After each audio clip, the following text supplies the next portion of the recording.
আমন্ত্রণ জেলার সংবাদে আপনাদের সাথে আছি আমি ইয়াসমিন সুমনা। শুরুতেই সংবাদ শিরোনাম।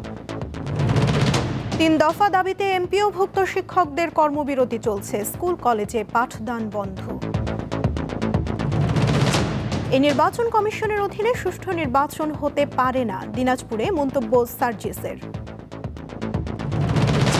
ফেনীতে পেয়ারা চাষের অপার সম্ভাবনা, ফলন ২,০০০ মেট্রিক টন ছাড়িয়ে যাওয়ার আশা।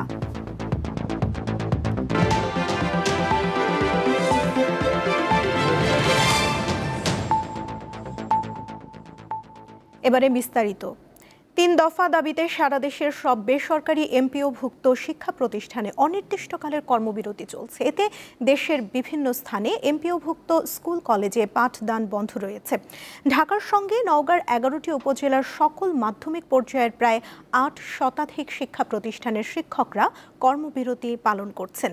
মূল বেতনের ওপর ২০% হারে বাড়ি ভাড়া, চিকিৎসা ভাতা ১,৫০০ টাকা এবং কর্মচারীদের উৎসব ভাতা ৭৫% উন্নীত করার ৩ দফা দাবিতে টানা অবস্থান ও কর্মবিরতি পালন করছেন তারা। দাবি মেনে প্রজ্ঞাপন না জারি হওয়া পর্যন্ত আমরণ অনশন করবেন বলে আন্দোলনকারী শিক্ষকরা জানিয়েছেন।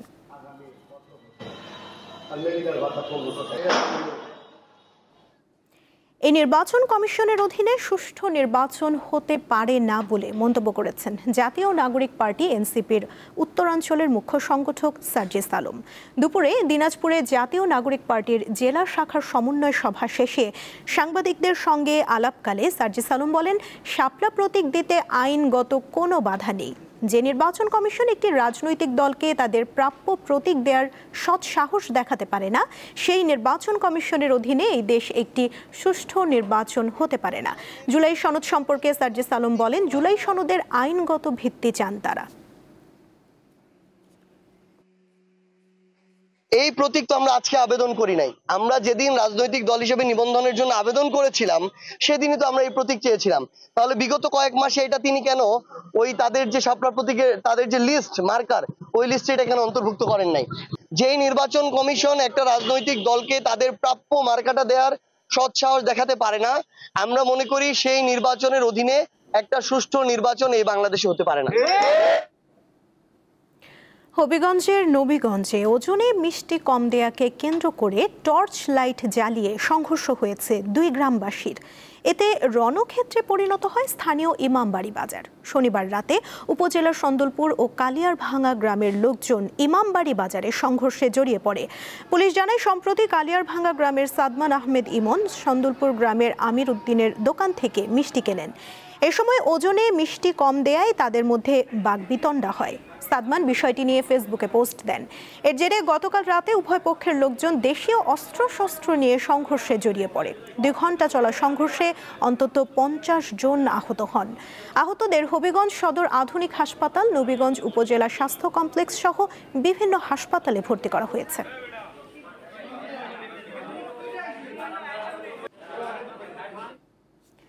বাংলাদেশের জলসীমায় অনুপ্রবেশ করে মাছ ধরার অভিযোগে বঙ্গোপসাগর থেকে একটি ভারতীয় ফিশিং ট্রলার এবং ১৪ জন ভারতীয় জেলেকে আটক করেছে নৌবাহিনী। তাদের শনিবার রাতে মোংলা থানা পুলিশের কাছে হস্তান্তর করা হয়েছে। মোংলার সিনিয়র মৎস্য কর্মকর্তা জাহিদুল ইসলাম জানান, শুক্রবার রাতে ফেয়ারওয়ে বয়া এলাকায় অভিযান চালিয়ে ১৪ জেলে সহ এফবি শুভযাত্রা নামের ট্রলারটি আটক করা হয়। ট্রলারটিতে থাকা জেলেরা ভারতের পশ্চিমবঙ্গের দক্ষিণ ২৪ পরগনার কাকদ্বীপ এলাকার বাসিন্দা। তারা বাংলাদেশের জলসীমায় প্রবেশ করে অবৈধভাবে মাছ ধরছিল। ট্রলার সহ প্রায় ৫৫০ কেজি বিভিন্ন প্রজাতির মাছ জব্দ করে নিলামে বিক্রি করা হয়েছে।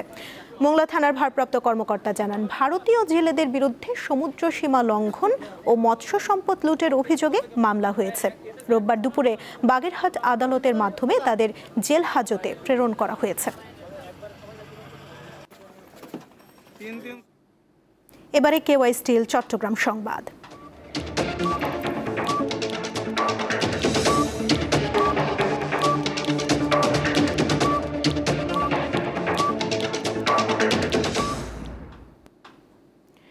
চট্টগ্রাম বন্দরের পণ্যবাহী গাড়ি চালকদের কর্মবিরতি প্রত্যাহার করা হয়েছে।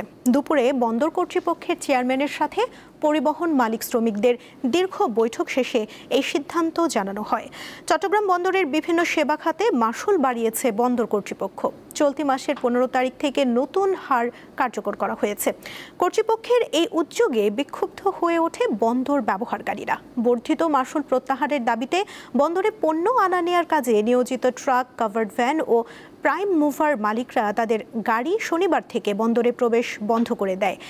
এতে আমদানি রপ্তানি কাজে স্থবিরতা নেমে আসে। পরিস্থিতি স্বাভাবিক করতে রোববার দুপুরে পরিবহন মালিক শ্রমিকদের সাথে বৈঠক করে বন্দর কর্তৃপক্ষ। এ সময় বন্দরে গাড়ি প্রবেশে বর্ধিত গেট ফি আপাতত স্থগিত রাখার সিদ্ধান্ত হয়েছে বলে জানান বন্দর কর্তৃপক্ষের সচিব।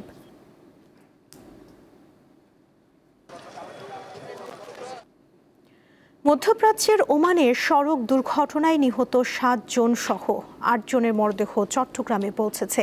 আজ বাদ আসর জানাজার পর তাদের পারিবারিক কবরস্থানে দাফন করা হয়েছে। ওমান থেকে তাদের মরদেহ নিয়ে শনিবার রাত 8:50 বিমান বাংলাদেশ এয়ারলাইন্সের একটি ফ্লাইট চট্টগ্রাম শাহ আমানত আন্তর্জাতিক বিমানবন্দরে অবতরণ করে। এরপর আনুষ্ঠানিকতা শেষে স্বজনদের কাছে মরদেহগুলো বুঝিয়ে দেয় বিমানবন্দর কর্তৃপক্ষ। বিমানবন্দরের জনসংযোগ কর্মকর্তা জানান, একই ফ্লাইটে সড়ক দুর্ঘটনায় নিহত 7 জন ছাড়াও আলাউদ্দিন নামের রাউজানের আরও একজনের মরদেহ এসেছে। গত 8 অক্টোবর বাংলাদেশ সময় বিকেল 4টার দিকে ওমানের দুখুম সিদ্দা এলাকায় মর্মান্তিক দুর্ঘটনায় 7 বাংলাদেশি নিহত হয়। কুমিল্লা জেলার সীমান্ত এলাকায় অভিযান চালিয়ে বিপুল পরিমাণ অবৈধ ভারতীয় পোশাক সামগ্রী ও মোবাইল ডিসপ্লে জব্দ করেছে কুমিল্লা ব্যাটালিয়ন 10 বিজিবি। গতকাল ভোররাতে পৃথক 2টি অভিযান চালানো হয়। প্রথম অভিযানটি পরিচালিত হয় 14 গ্রাম উপজেলার শিবের বাজারে। দ্বিতীয় অভিযান পরিচালিত হয় আদর্শ সদর উপজেলার বিবির বাজার বিওপির আওতাধীন কটক বাজার পোস্টে। অভিযানকালে সীমান্ত থেকে প্রায় 8 কিলোমিটার ভেতরে বাংলাদেশের অভ্যন্তরে বুড়িচং ও পাঁচতবি এলাকায় মালিকবিহীন অবস্থায় পাওয়া যায় 323 পিস ভারতীয় শাড়ি, 180 পিস শাল এবং 1714 পিস মোবাইল ডিসপ্লে। এসব পণ্যের দাম 1,15,00,000 টাকা। বিজিবি জানায়, জব্দকৃত সব মালামাল কাস্টমস কর্তৃপক্ষের কাছে জমা দেয়া হবে।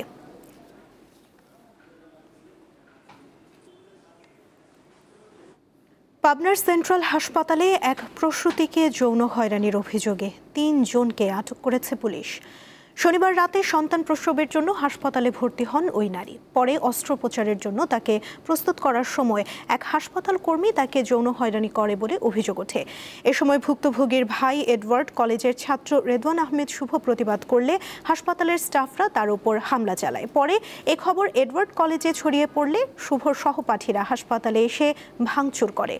ঘটনার পর থেকে সেন্ট্রাল হাসপাতালের সকল কার্যক্রম বন্ধের নির্দেশ দেন জেলা প্রশাসক ও সিভিল সার্জন। এ ঘটনায় পুলিশ 3 জনকে আটক করেছে। ভুক্তভোগীর স্বামী মামলা করেছেন।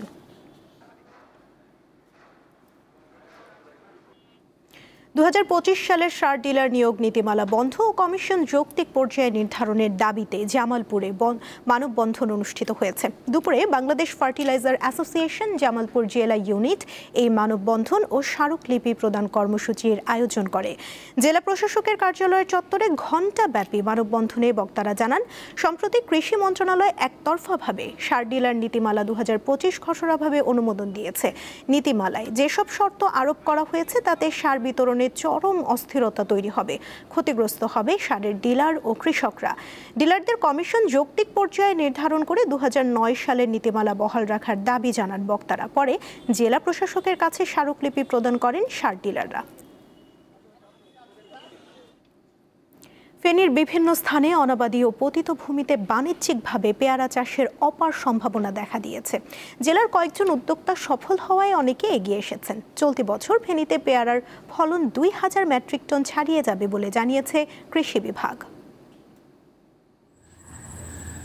একটা সময় ফেনীতে শখ করে বাড়ির আঙিনা ও আশপাশের খালি জায়গায় লাগানো হতো পেয়ারা গাছ।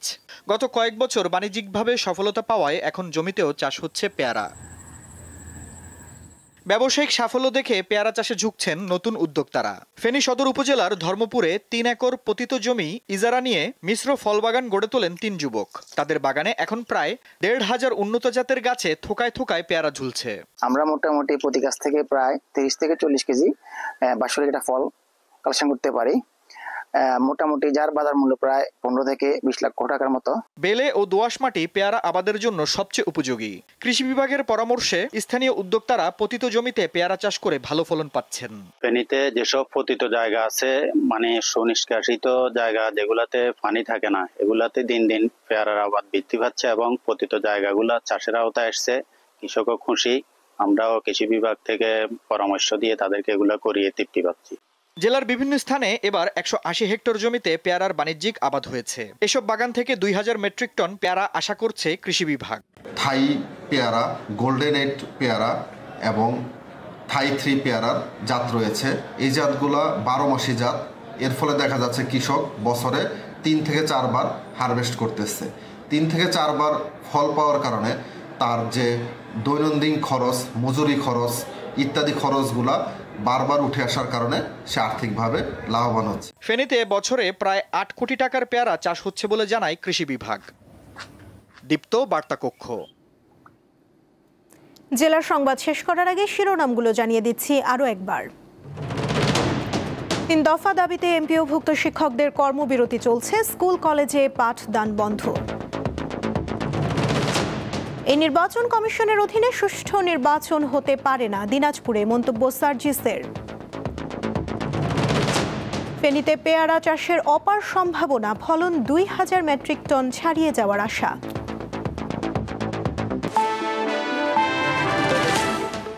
এই ছিল এখনকার মতো। এরপর দীপ্ত স্পোর্টস দেখার আমন্ত্রণ রইল। এছাড়া আরও তথ্য পেতে যুক্ত থাকুন দীপ্ত ডিজিটাল প্ল্যাটফর্মের সাথে। ধন্যবাদ সবাইকে।